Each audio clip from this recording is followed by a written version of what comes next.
Let me ask you something honest. Have you ever said this? I love Jesus, I just don't do church.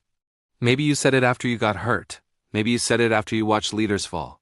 Maybe you said it because you tried church and you walked away feeling worse than when you walked in. And so now you made a decision. I'll follow Jesus on my own. I'll read my Bible at home. I'll worship in my car. I'll pray in my bedroom. And I don't need a building or a denomination or a Sunday morning service to do it. And honestly, I understand that. More than you know. But here's the question I want to rethink today. Is it actually possible to follow Jesus without being part of a local church community? Not just survive as a Christian, but actually grow, mature, become who God called you to be. Let's start with what's true. Your salvation is not tied to a church membership card. You don't need a pastor to pray. You don't need a congregation to read scripture. You don't need a worship team to encounter God. That's real. And that's valid. But here's what's also true. Jesus never designed faith to be a solo journey. Not once. Look at how he lived. He didn't just preach to crowds and disappear. He lived life with people. He sat at tables. He walked on roads. He had community. And when he left, he didn't leave behind a book alone. He left behind a body. Because here's what isolation does to faith. It removes friction. And friction is what produces growth.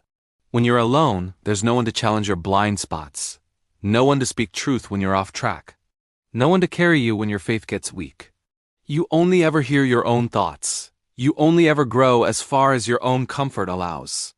And that is a dangerous place to stay. Community is not the same as a church building. A Sunday service is not automatically community. Sitting in the same room as other believers is not the same as doing life together. Some of the loneliest people on earth are sitting in packed churches every single week. So when I say you need community, I don't mean you need religion. I mean you need real relationships. I mean you need real relationships built around a real commitment to following Jesus together.